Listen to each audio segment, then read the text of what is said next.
Berarti sobat gigi yang nonton, kalau misalnya emang lagi puasa, nggak apa-apa ya dok, buat Nggak tindakan apa-apa, scaling. nggak Nggak apa-apa, apa-apa ya dok, nggak ya. membatalkan asal.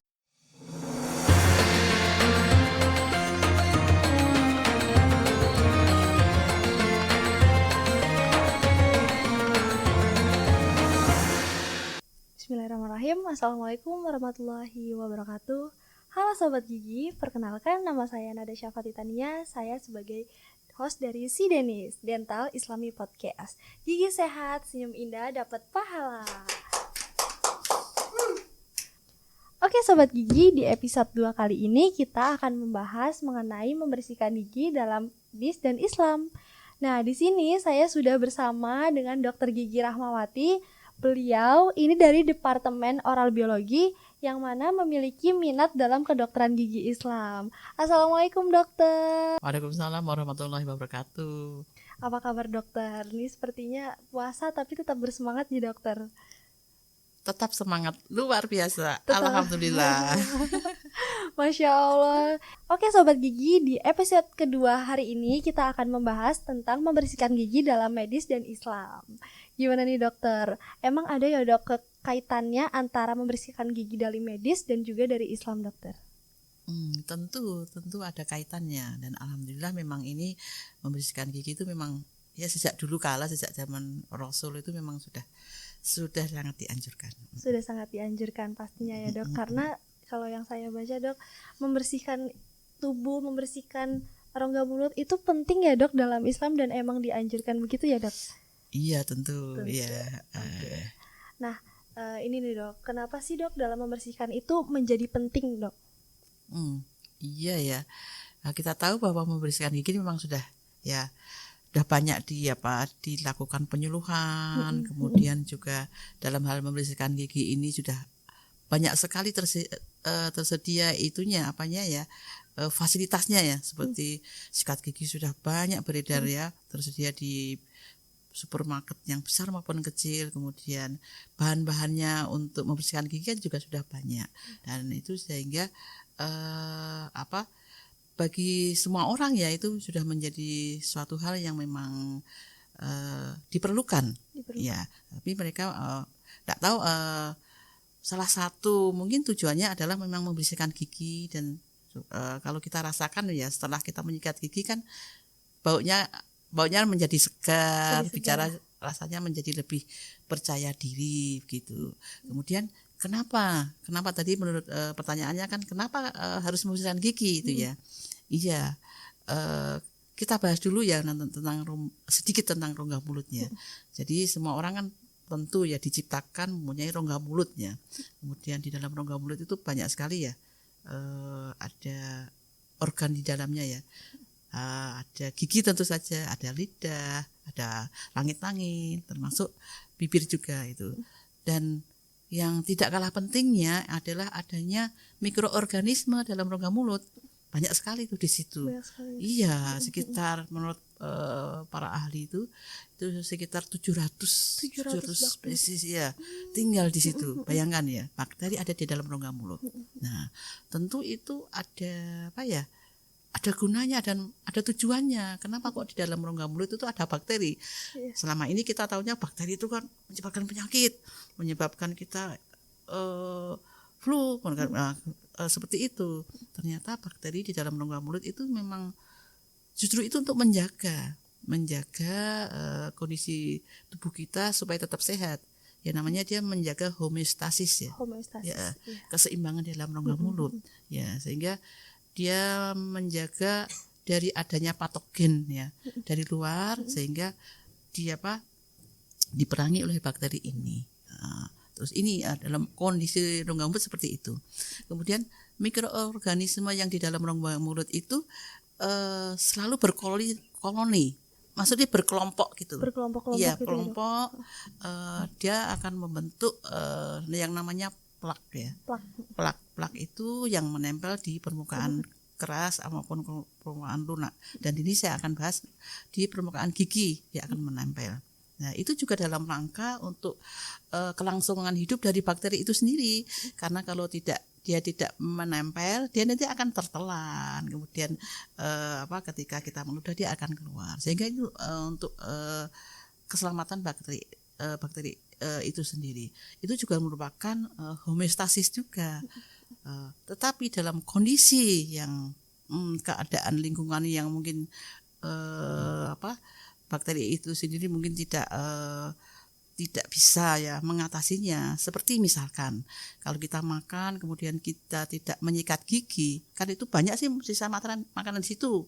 Lah itu akan menyebabkan perubahan komposisi dari mikroorganisme yang yang sebelumnya itu merupakan flora normal, kemudian berubah sifatnya menjadi patogen. Dan itu yang patogen itu akan menyebabkan kalau dibiarkan terus-menerus ya menyikat giginya mungkin sampai 4 hari sampai seminggu bahkan mungkin sebulan, maka itu akan menimbulkan penyakitnya itu yang paling terbanyak ini adalah karies dan periodontitis ya, dan ternyata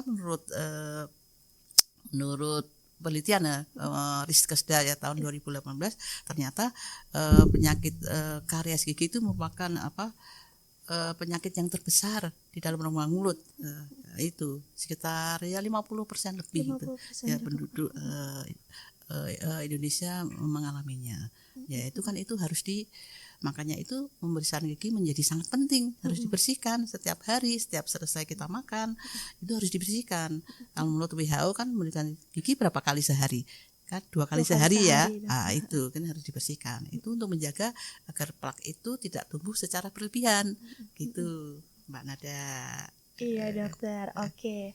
Terus biasanya Dok, kalau misalnya orang tidak rutin dalam menyikat gigi, biasanya kan timbul yang namanya plak gitu, dokter. Iya, tadi saya katakan ya. Tadi seperti yang dokter bilang. Nah, selanjutnya biasanya nih kita kan melakukan treatment ke dokter gigi kurang lebih mungkin sekitar 3 bulan sekali ya, Dok, untuk tindakan scaling. Iya. Nah, selanjutnya dokter, ini kan bulan puasa ya, Dok. Iya. Kita banyak banget mendengar isu katanya kalau misalnya perawatan gigi di bulan puasa, pada saat kita puasa itu batal, dokter. Itu bagaimana nih, Dok, penjelasannya nih, Dok? Iya. Sebenarnya kita harus merujuk kembali ke apa sih yang menyebabkan yang membatalkan puasa ya, yang makan, minum, kemudian ya berhubungan suami istri. Jadi artinya kalau membersihkan gigi ya, scaling sepanjang itu tidak masuk ke dalam mulut tentu saja enggak apa-apa ya, enggak apa-apa. Jadi artinya kalau misalkan walaupun memang berkumur kan bisa kita keluarkan lagi. Jadi jangan sampai masuk ke dalam rongga mulut. Itu kan enggak apa-apa ya. Oke. Berarti sobat gigi yang nonton, kalau misalnya emang lagi puasa enggak apa-apa ya, Dok, buat tindakan scaling. Enggak apa-apa ya, Dok, enggak membatalkan asal air kumpulannya nggak sampai ditelan kali ya, Dok. Ya kalau lumayan nih mumpung ini saya mau nelan supaya hilang hapus ya, itu beda lagi ya. Itu beda lagi. Iya. Kalau itu udah pasti batal ya, Dok. Ya. Oke, dokter, mungkin di next pertanyaan ya, Dok. Bagaimana sih, Dok, kaitannya membersihkan gigi secara medis dengan Islam, dokter? Iya. Jadi kalau seperti saya katakan tadi bahwa ternyata membersihkan gigi itu memang sudah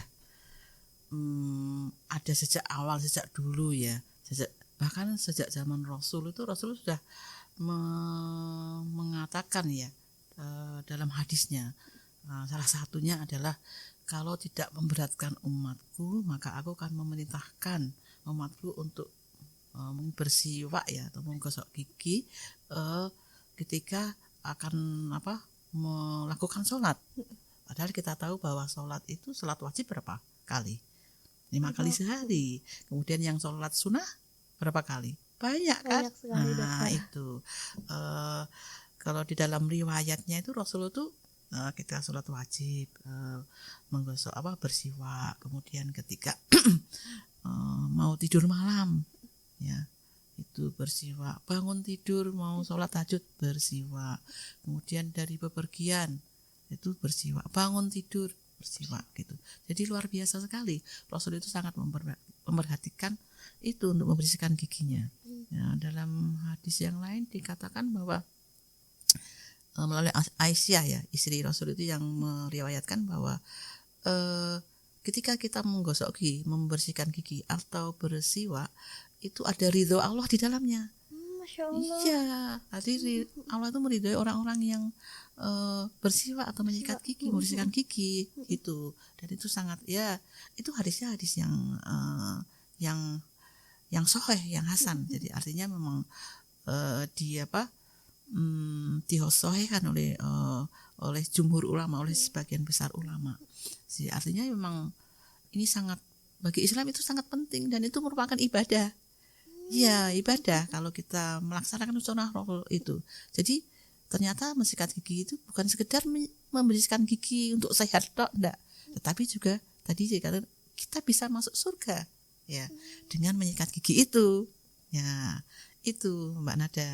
Masya Allah, berarti memang luar biasa sekali ya dok. Selain kita mendapatkan manfaat gigi kita bersih, kita juga mendapatkan ridho dari Allah begitu ya dokter. Masya Allah, luar biasa kan? Baru dengar juga nih dokter, mendapatkan ilmu kembali gitu. Sama tadi kan dikatakan ya dok, zaman Rasulullah itu kan adanya bersiwak. Nah untuk di zaman sekarang nih bersiwak tuh bisa dibilang kayak mending sikat gigi dokter. Tapi sebenarnya kalau misalnya bisa dibilang lebih efektif untuk bersiwak atau menyikat gigi nih dokter? Kalau soal efektifnya memang ya. Jadi artinya begini. Kalau dulu Rasulullah kan bersiwak. Jadi caranya bersiwak itu kan siwak itu kan semacam kayu ya. Miswak ya kayu itu. Kemudian kayu itu kan ada kulitnya. Ada kulitnya itu kemudian dikupas, kemudian ditumbuk sehingga menyerupai sikat. Sikat itu kemudian gosok-gosokkan gitu. Tentu metodenya bukan metode yang sekarang, metode apa itu? Beda. Itu enggak, tapi tetap ini dan ternyata menurut riwayat itu Rasulullah itu giginya itu sampai wafatnya itu giginya bagus. Enggak ada. Kecuali kalau ketika beliau berperang itu ada gigi yang tanggal karena dipukul ya. Tapi selainnya itu beliau tidak mempunyai sakit gigi yang karena karies gitu. Ya itu menunjukkan bahwa memang bersiwak itu memang cukup efektif ya. Kalau kita sekarang menyikat gigi kan memang dengan penelitian, ada metodenya, ada ini segala macam ya. Sehingga memang secara ilmiah kan memang kalau kita benar menyikat giginya dengan sikat gigi yang baik tentunya itu kan bisa juga membersihkan gigi ya. Cuma satu mungkin yang kita harus melihat tadi bahwa saya katakan tadi bahwa mikroorganisme di dalam rongga mulut itu kan memang jangan dihilangkan karena itu memang bermanfaat kan ya, menjaga keseimbangan. Jadi kalau kita memakai bahan-bahan yang bisa mungkin membunuh bakteri itu memang harus diwaspadai juga gitu ya. Berarti di rongga mulut ini selain ada bakteri jahat juga ada bakteri baik ya dokter yang untuk membantu apa ya dokter? Ya kesehatan kita sendiri ya dok. Gitu. Berarti emang luar biasa sekali ya dok, Allah menciptakan tubuh ini terus juga menyikat gigi itu juga pasti luar biasa sekali. Iya. Kita tidak akan pernah membayangkan bagaimana kita tidak bisa menyadari bahwa di dalam tubuh ini tuh kita betul ada kuasa Allah yang memang diciptakan untuk manusia loh, untuk keberlangsungan hidup kita, kenyamanan kita, ya kan? Iya dokter. Oke dokter, mungkin pertanyaannya cukup tadi dokter dari teman-teman sobat gigi yang nonton di rumah. Mungkin dokter bisa menyampaikan closing statement. Ya, sobat gigi sekalian, bahwa menyikat gigi itu memang menjadi kebutuhan kita karena secara medis itu akan menyebabkan tubuh kita secara umum atau secara khusus rongga mulut kita menjadi sehat. Tetapi jangan lupakan, lebih daripada itu bahwa membersihkan gigi merupakan perintah dari agama. Oleh karena itu kita niatkan ketika menggosok gigi itu kita taat kepada Allah, taat kepada Rasul, dan niatkan sebagai ibadah. Insya Allah akan menjadi lebih barokah dan selamat dunia akhirat. Demikian. Masya Allah, luar biasa sekali ya teman-teman sobat gigi. Jadi jangan lupa ya teman-teman, walaupun berpuasa kita juga harus menyikat gigi dengan baik dan benar. Gitu dokter? Ya, dan diniatkan untuk ibadah. Dan diniatkan untuk ibadah ya dok. Oke, baik. Mungkin gitu aja dokter podcast pada hari ini. Mungkin dari teman-teman mau dari saya mohon maaf barangkali ada kesalahan dokter. Sama-sama, saya juga minta maaf kalau ada kesalahan. Iya, Ya, dokter. kalau yang benar itu tentu dari Allah, kalau yang salah itu murni kesalahan saya karena saya hanya manusia biasa yang mungkin dengan pengetahuan yang sangat sedikit. Iya, oke, baik dokter. Oke dokter, terima kasih ya dokter udah mau berkenan masuk di podcast ini. Oke dokter. Ya, sama-sama. Iya, assalamualaikum dokter. Waalaikumsalam warahmatullahi wabarakatuh.